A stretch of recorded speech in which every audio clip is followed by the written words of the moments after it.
This Steve Jones Show podcast is now loading. The Steve Jones Show podcast is presented by Sunbury Motor Company, Purdy Insurance, Brewers Outlet, and NIL Game Changers.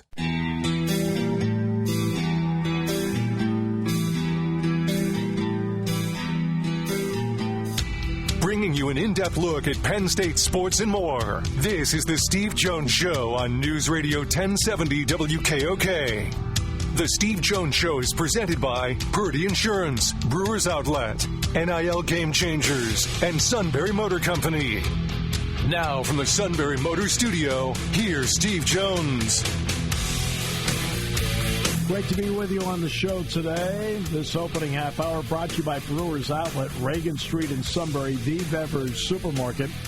Imports, domestics, microbrews, the best selection of beer anywhere. Wine coolers, water, soft drinks, snacks. They roast their peanuts fresh and out every day. Pickle bar led by the barrels and the dills, indeed second to none. All at Brewers Outlet, Reagan Street in Sunbury, the beverage supermarket. Stock up for the Memorial Day weekend now, because part of that weekend will be enjoying Phillies baseball.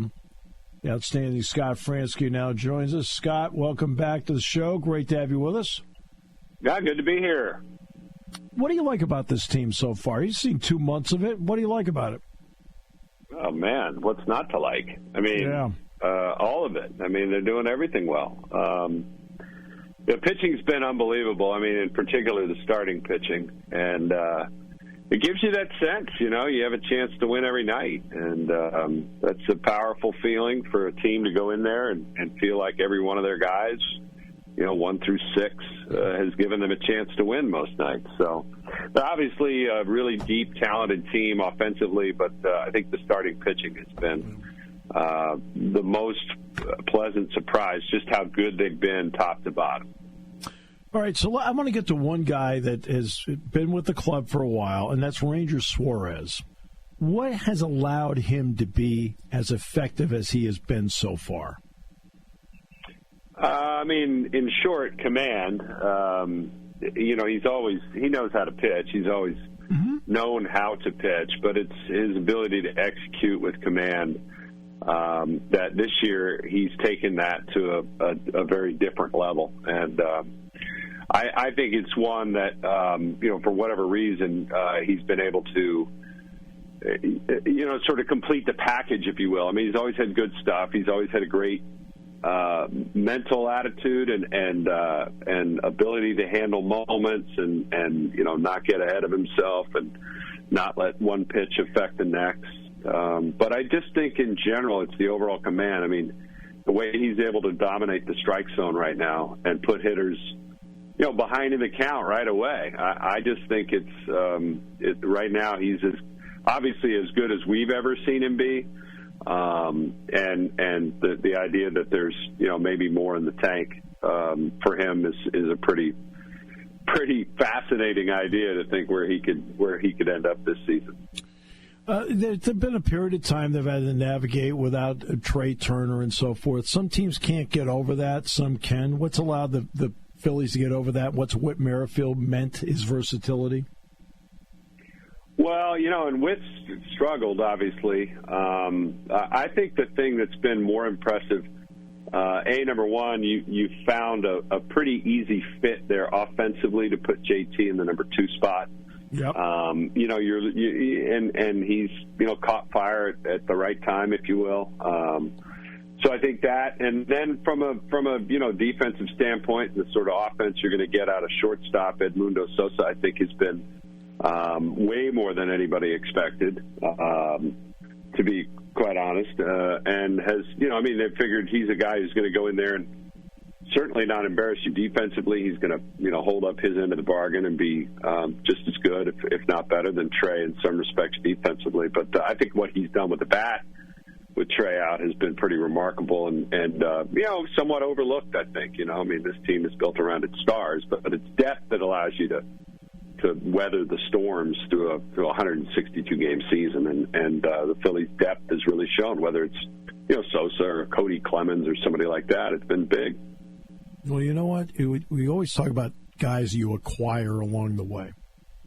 But Alec Bohm, 18 doubles, a triple, 5 home runs, 42 knocked in.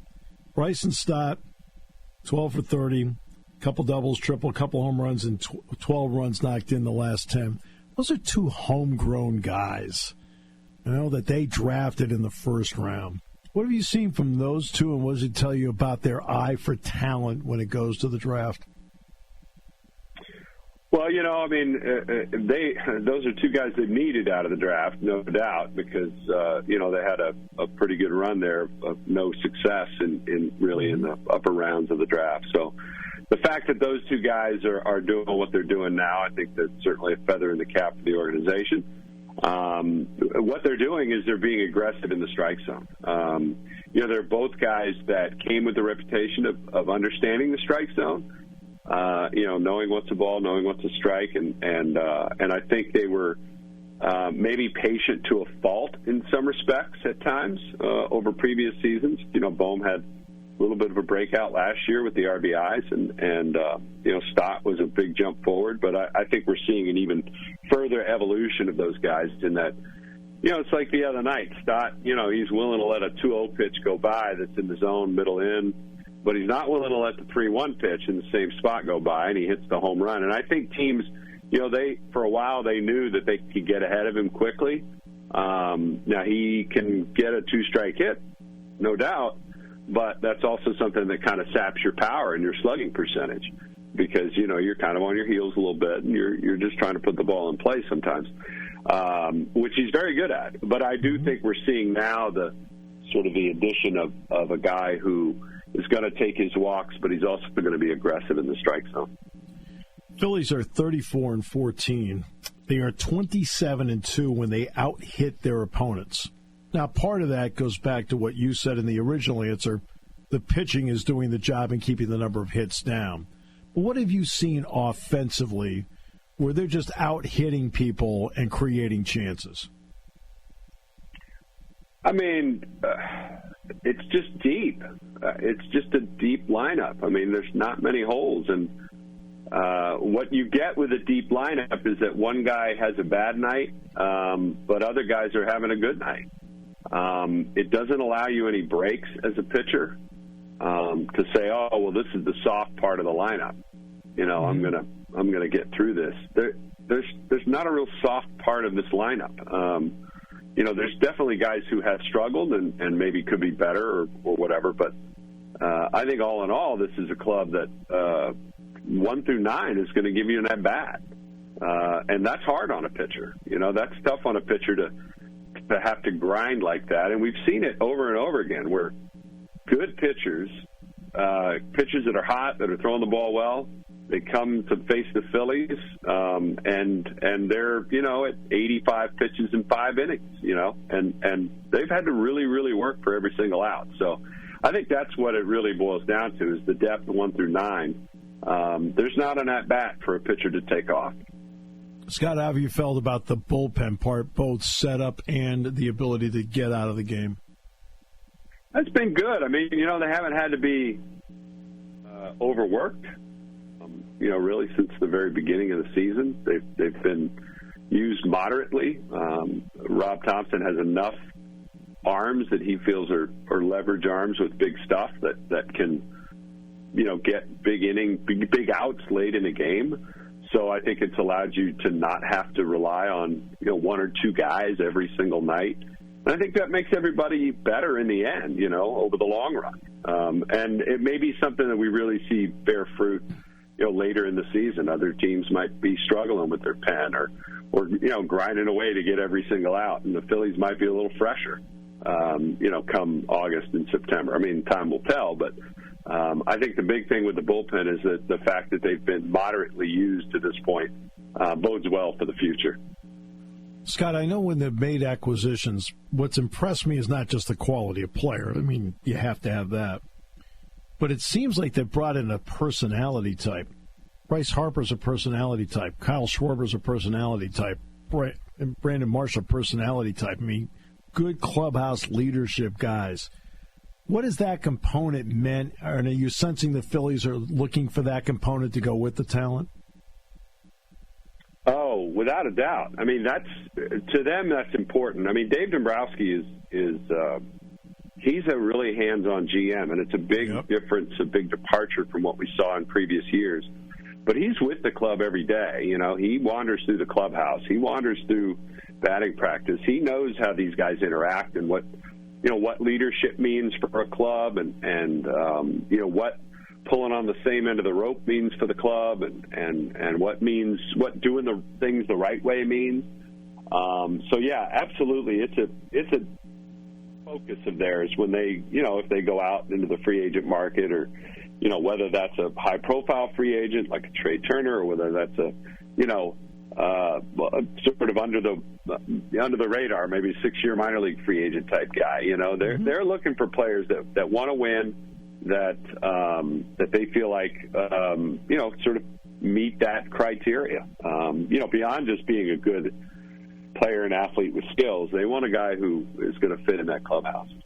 Right. So every team takes on its own personality, and I'll ask coaches when I do interviews, football, basketball, like at some point, what kind of personality are they taking on? What's the personality of this team after watching them for a couple months plus spring training? I mean, it's one that believes every day there's a game to be won, and there's a game every day that matters. And if you have a game it's not that they're, if they let one get away, that bothers them. Mm-hmm. I don't know that you could say that about previous Phillies teams, especially early in the season. I mean, I'm not going to say they took days off, but what I'm saying is that, the losses now still eat at them. Yes. And I'm not sure you could, and they're 20 games over 500. They lose one game, they're upset by it. They have a bad at-bat, they're upset by it. Because they know, they've seen it in the postseason, they know every at-bat matters. So they take every one of them seriously. And I think that's maybe the hallmark of this club right now is the fact that every pitch, every play matters. It's 162 games. And you can tell right away which one's, it's one of 162. It just doesn't seem that's what this team is. This team thinks every game is a big game.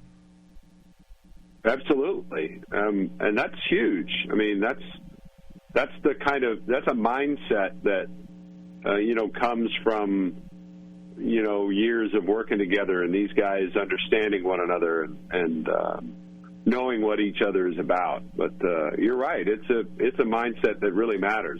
And again, every game they win now is one less they got to win later. That's exactly right. They all count the same in the end. They're all one win or they're all one loss. So I do think there's a sense that they understand that the more games they win now, the better off they're going to be later on. And every one of them matters. I know they all matter to you, too. Scott, thanks so much. Really appreciate the time you gave us today, especially on a game day with the defending world champions in town. Well, my pleasure. Always great to chat with you.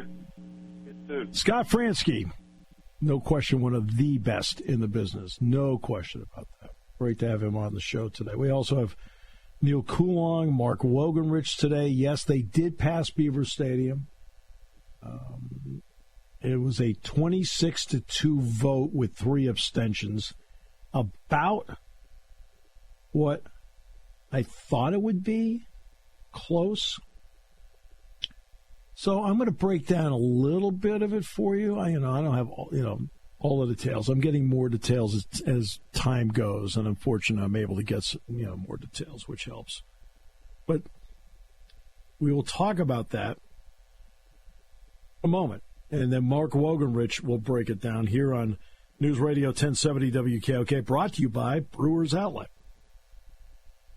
Sunbury Motors Ford and North 4th Street Auto Plaza is having their spring SUV sales event. SMC has 17 of the iconic 2024 Ford Bronco Sports, and they are slashed up to $5,500, and they start from just $28,435. Sunbury Motors has the fuel-efficient Ford Escape discounted up to $4,000 and priced from only $29,935. Plus, qualified buyers get 0% financing. Choose from 28 new Ford Explorers, and SMC has them redeemed reduced to the lowest price ever offered. Just $39,770.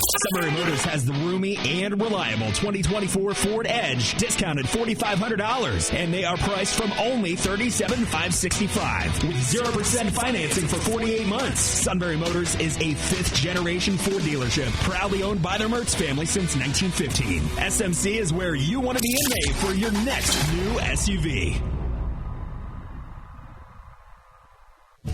Spring has sprung, and it's time to dust off those insurance policies. For over 100 years, the Purdy Insurance Agency has been protecting families and businesses of the greater Susquehanna Valley and beyond. With the experience of our trained and knowledgeable staff, you can rest assured that your needs will be evaluated and met by some of the industry's best representatives. No matter what your insurance needs are, call Purdy Insurance today at 570-286-5855 or visit our website at purdyinsurance.com to see what we can do for you. Half hour brought to you by Brewers Outlet, Reagan Street in Sunbury, the beverage supermarket. Stock up for Memorial Day now. At Brewers Outlet, Reagan Street in Sunbury, the beverage supermarket. All right, so Beaver Stadium, the number will not go past $700 million. They already had $70 million already approved, so today was for $630 million. All right, so this is what you will get out of it besides seating. 15% more restrooms, 24 new elevators, 12 new escalators, and 4+ stair towers. So again, 24 new elevators, 12 new escalators, and 4+ stair towers. Okay, 102 new point-of-sale stations, a 70% increase. New suites, addition of lower seating boxes, addition of a broadcast level, and adding an added press box capacity. This is all on the west side. They say they're going to have a front door experience through a new welcome center at the stadium. It would be a 21,000 square foot facility for events and other uses. Okay? Again, the ability to generate revenue out of it. Penn State, of course, looking to raise money. They would like to raise $134.3 million for the project through a number of avenues. According to the document, Founder Suite donations, $80 million. One-time capital donation, $1.3 million. Philanthropy naming opportunities, $50 million. So in other words, if you want the naming opportunity for, say, the Penn State broadcast booth, you can do that. Right? That's your naming opportunity, where they put the name, your family name, whatever you want to put on that particular door. I see it everywhere. Like, for example, at Michigan State, he may have played basketball here, but I'll walk down the hallway in the Michigan State football broadcast booth, and I go by the Steve Smith box. You know, Steve Smith played basketball. He's a great player at Michigan State and in the NBA, but he's donated his money to help out with both football and basketball. So that's what they're looking to do with $134.3 million. So that's what we learned about the project. The vote was 26-2 with 3 abstentions.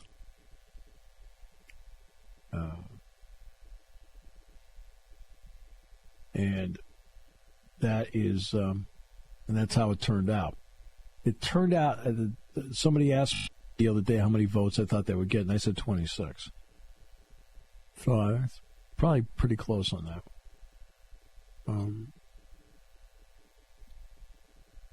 There's certain elements that there'll be an increase in revenue in a few areas, and then, of course, then there's the $20 million. You have to be kidding me! Really, we have to come up with that number, which is part of this settlement, right? Which is going to be important. All right, so there will be 2 areas. One is the $20 million. The other is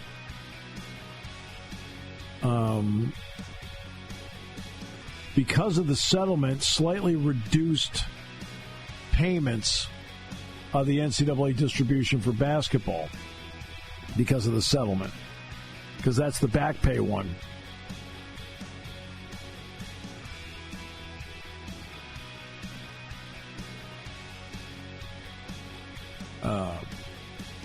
The increases will be in the TV contracts because, as I've mentioned 100 times in the show, it's backloaded.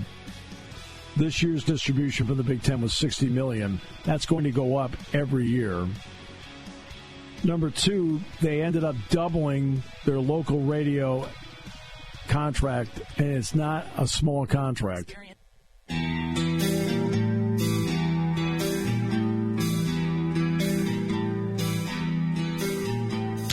Bringing you an in-depth look at Penn State sports and more. This is the Steve Jones Show on News Radio 1070 WKOK. The Steve Jones Show is presented by Sunbury Motor Company, Purdy Insurance, Brewers Outlet, and NIL Game Changers.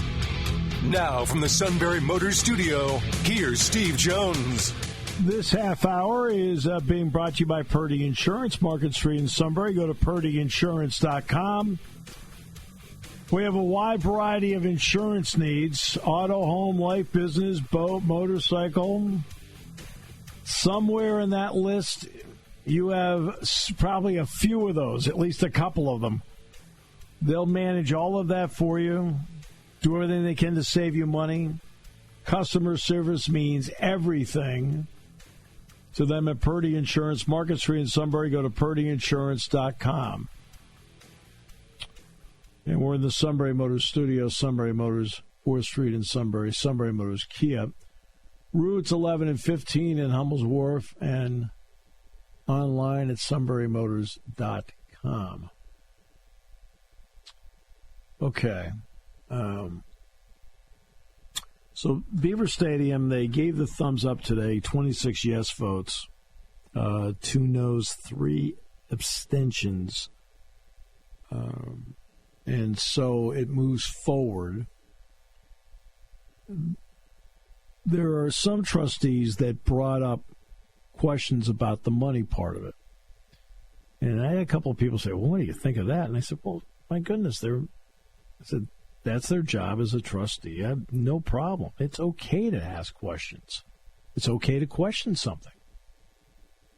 Right? Because if you question something or ask questions, you then have to then give those who are advocating for it the opportunity to tell you why. Okay. So there's nothing wrong with asking questions and questioning something. None. I have no problem with that at all. If it makes the meeting longer, it makes the meeting longer.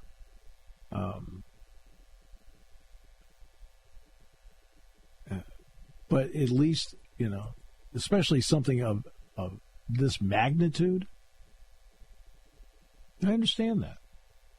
So I have no problem with asking questions. I have no problem with anybody who voted no on it. Okay? None. They're entitled to their vote. They're on the board. Right? So, especially those that were elected, they earned their spot on the board through constituency.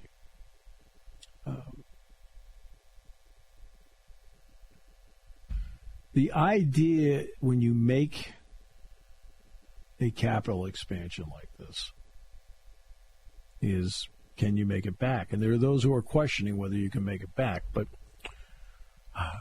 say you do a reduced number. We're going to do $400 million. Okay. Say you did that. This is fine. And then 5-6 years later, say, you know what? We really could have used that other three, in this case, the other $230 million to really. Well, it's not going to be $230 million 5, 6, 7 years from now.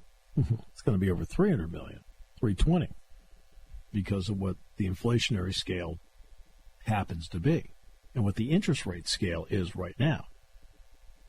Now, can we sit here and hope that interest rates go down? We can hope that. So, money being brought in.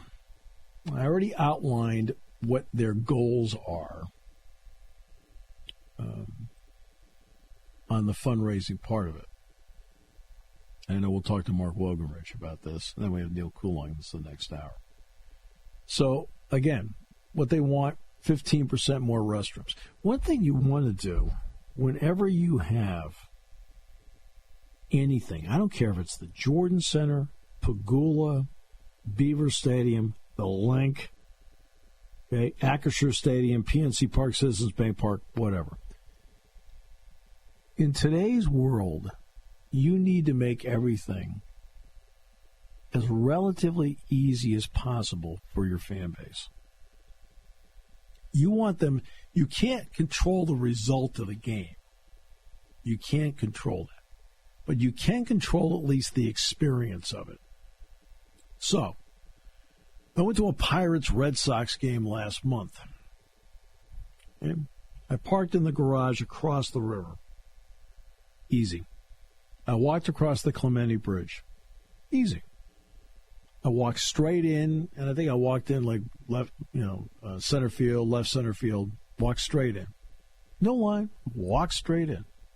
Had my ticket all set on my phone, straight in. Right? Found my seats. Went to the wet restroom first because we drove down there. Found the restroom first. Line? No. Big restroom, in, out, no problem. Found the seats. No problem. Let's get something to eat. Went up to, they had Chicky and Pete's there. Went there, ordered it on the kiosk. 5 minutes later, I had my food. Wow. Okay. During the game, had to use the restroom. No problem. During the game, decided to get one more thing to eat in the seventh inning. Right? No issue. Right? Game is over. Left. Got in the car. Drove back. I have zero complaints. Zero about my experience at PNC Park. None. Right? Now, it turns out the team I was rooting for won the game. But the experience part of it, no issues. So you need to do whatever you can to make the experience of Beaver Stadium, Jordan Center, Pagula, Rec Hall, whatever it may be, that kind of experience. Like, for example, if you're going to Rec Hall, here's a problem with Rec Hall. Bathrooms. Okay? It's a problem. It's a building built in 1927. Okay. And they've added something over the years, but, yeah, it's an issue. You go to a wrestling match there, it's like, okay. All right. So, back to Beaver Stadium. You're going to have 15% more restrooms. The last thing you want is a line. Because you're standing there in the line, waiting your turn, and you feel like, okay, I'm missing the game. Or, maybe it's halftime. I'm missing halftime. I'm missing the game. I'm missing a chance to get the concession stand because I have to stand here. I mean, I didn't choose to go to the bathroom now. I have to go to the bathroom now. Right? So you want it to move with some ease, especially in a stadium that's going to have over 100,000 people in it. So 15% more restrooms. Good start. Getting in and out. Yeah, I talked about the experience of walking straight in, ticket ready to go. Well, okay, you got 24 new elevators, 12 new escalators, 4+ stairwell towers. Again, the ability to move people in and out with as much ease as possible. Okay? I want to be able to go to concessions. Well, 102 new point-of-sale stations. That's a 70% increase in the stadium. Hopefully that makes life for you easier. Now, suites, now we're up to the part where the suit lives, Todd. Suites. Yeah. It screams suit level to it. Oh, I thought you meant the concession stands. Oh, no, they bring it to him. Oh. Right. addition of load seating boxes, and also the addition of a broadcast level and added press box capacity. Now, that part has nothing to do with the fans. It has to do with, obviously, the coverage of the game. Right, so that's part of it. Now, where do you get the money from? So now let's talk about money.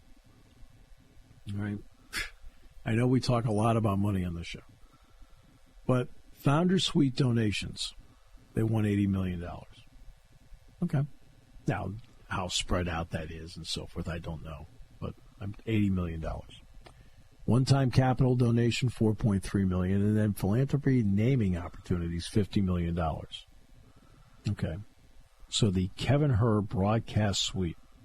It's a nice ring to it, don't you think? I assume you can't afford the whole suite. Are you going to sponsor yourself a chair, a memorial chair? Well, I don't want a memorial. Well, maybe a memorial's a little early. I don't want a memorial anything. It's like, come on, man. I'm still sitting here. Oh, goodness gracious.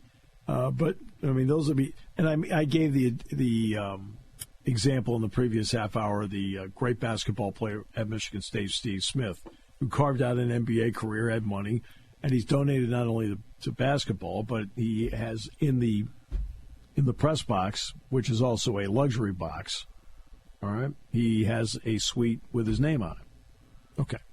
So, there you go. So there's that part. So now let's get to outside entity parts. The new number that came out for the Big Ten was $60 million distributed. 12 of the schools got a little bit more than $60 million. Rutgers and Maryland got $57 and $58 million apiece because they're still paying money back to the conference. All right. But $60 million. As I have mentioned maybe 50 to 100 times on the show, but worth revisiting here, is the TV contracts with Fox, CBS, and NBC are backloaded. So this $60 million number is one of the lower numbers that they're going to see in the next 6 years from the TV contracts. That's one. Next, they put together a brand new radio deal with Playfly. Learfield did a great job. Now Playfly, at the end of next week, will take over officially. It is not a small deal. It is an 8-figure per year deal. Okay? It's an 8-figure per year deal. Right, just to give everybody an idea, I'll tell you what LSU's deal is. LSU's deal is $15 million per year. Okay? Just so you know, Penn State's is more. I'm not going to give you Penn State's number, but just to let you know, okay, LSU's $15 million, Penn State's more. So now that's going to get added because that slightly more than doubles the number they had before. So those are two pluses on the revenue side. The negatives on the revenue side are going to be the $20 million per year they'll have to come up with once this settlement comes to fruition. Oh, and let me give you the third revenue one. I apologize. There was a third revenue increase, and that is the college football playoff, which was $7.7 million last year. Will probably be close to the same neighborhood this upcoming year and the year after, but then after that will go up about 2 to 2.5 times. So it'll be about in the $15 to $20 million range per year because of the new $1.3 billion contract that starts in 2026. Okay? So those are the revenue pluses coming forward beyond the donation part. Right? The negatives in terms of the financial part will come in two primary areas. One will be the biggest one. That's the $20 million per year they have to come up with for student-athlete payments. My question is going to be, and when I talk to Pat about this, I'll ask him about this. Right now, you get cost of attendance, and that's part of your scholarship. And for Penn State, that ends up being with 833 student athletes. You know, and then some of them are on quarters, tenths, halves. You know, about 2 to 3 million in expenditures every year on cost of attendance in Penn State. My question is, with this $20 million, does cost of attendance go away? Like, in other words, that makes only a dent in the $20 million. But if it's technically $17 million more than you're paying out now, because that would be eliminated, that's a question I would like to have answered, right? As to whether that part would go away in this settlement, whether cost of attendance would go bye-bye. I don't know until you ask, because it makes a dent. And the other one will be slightly reduced payments of the NCAA tournament distribution across the board for every sport. And the NCAA, now there's been one increase in the NCAA distribution, and that is on the women's basketball and rest of sports side. That's a $115 million a year deal. And the previous deal, I think, was 60, wasn't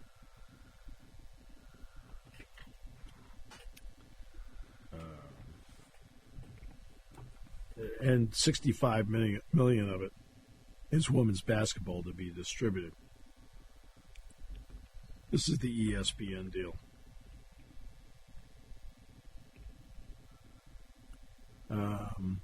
It's a $920 million 8-year agreement, exclusive rights to 40 championships, including the women's basketball tournament. So you'll get more money from that, but you're going to have a reduction. Okay, it's the previous 14-year deal with ESPN. This is a 300% increase. Okay, deal covers 21 women's sports, 19 men's sports. It added in track and field, men's gymnastics, Division II, Division III volleyball, basketball championships, and men's Division II and Division III basketball championships. So it's a 300% increase over where they had before. That's probably, like, between that and the NCAA men's basketball tournament,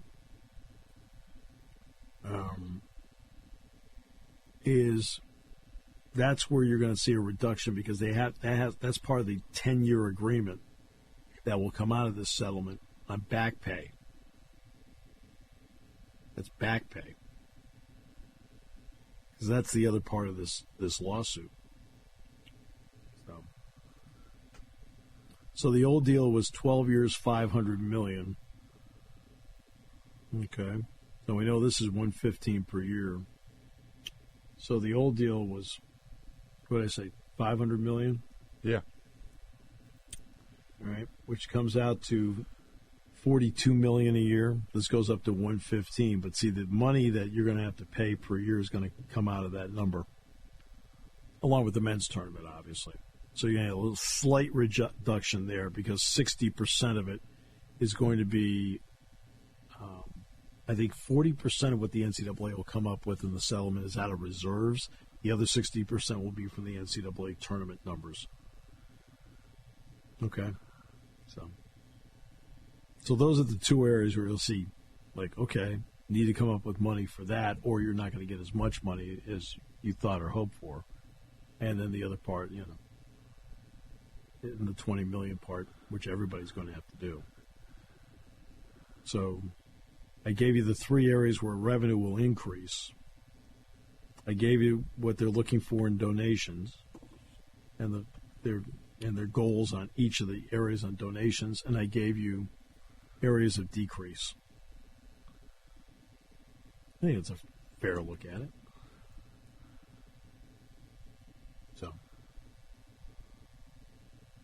So, Gary Cohen's going to give the Seton Hall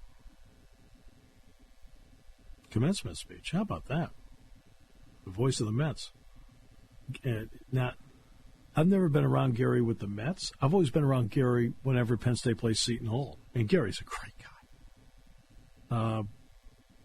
But he's been calling their games since 2003. Good for him. That's great. I love it. All right, next half hour, Neil Coulong, and then we have Mark Wogenrich on Beaver Stadium, final half hour. So at least we gave you some of the pros and cons here on the money part of it. Increases, areas where they've got to come up with more. Okay. And go from there. But I got to, the addition today was the additional $630 million. And again, those who have questions about the money, you're absolutely more entitled to have questions and to ask them, to get answers. That's fine. No issue with that at all. Okay? But, they're going to spend the money on this, and look, it's long overdue. It should have been done. This should have been done, to be honest with you, 6 to 10 years ago. And the price tag would not be the same as what it is now. And at the time, did I say on the broadcast over and over again on this show, they needed to do it sooner rather than later because the price tag was going to increase. I said that repeatedly. Well, let me put it this way. You don't do this now, the price tag is going to be even greater if you wait 5 years. So there you go. All right. We'll take a break. Come back. Again, you invest to what your expectation is. If your expectation is to be the best, right, you invest that way. If your expectation is mediocrity, I'll never forget when Ohio State renovated its stadium. This is back in the early 2000s. Remember taking a torturous trip up and down the freight elevator to get to the press box. How many more minutes are we going to be in here? I remember when it was done. I mean, I think the number they put in was like, and this is in the 2000s. It was like $160 or $180 million. I looked around and I said, they got a lot for their $180 million. So it looks like $180 million. Makes a difference. It makes a difference. All right, take a break. This half hour being brought to you by Purdy Insurance, Market Street in Sunbury, here on News Radio 1070 WKOK. Party time, game time, or just fun time. Doesn't matter what time it is because it's Brewers Outlet time. The beverage supermarket has the area's largest beer selection. Imports, microbrews, ciders, and domestics. Pick from over 100 ice-cold 12-packs and dozens of 24-ounce singles. Soda, snacks, hot sauces, fresh roasted peanuts. Make it one-stop party shopping, and don't forget the pickle bar. So whatever you're celebrating or just doing it up, Brewers Outlet, Reagan Street, Sunbury wants to see you. And thank you for your years of patronage. You want your young athlete to get the most out of life and NIL. You need a roadmap, a strategic approach. NIL Game Changers help student athletes earn while they learn in their collegiate journey. Driven by former student athletes and coaches who work as NIL sports agents and content media designers, they'll guide both student and family, starting with high school students looking toward college and those already in college. Get a seasoned team of marketing experts with a background in athletics and coaching. Visit NILGameChangers.org, the ultimate destination for name, image, and likeness opportunities.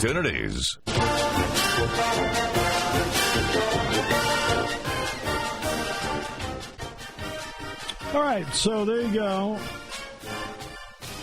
So the winterization part is been moving forward. That was part of the $70 million. The original today was the additional $630 million. And again, and it's moving forward. The vote was 26-2 with 3 abstentions along the way. I thought Pat Kraft, in terms of presentation part, I thought his presentation was fabulous today. Now, whether you agree with the money part of it, all right, you're entitled to have a lot of you're entitled to have a lot of questions about it. Just to ask, make sure that you've got things clarified. I have nothing wrong with clarifying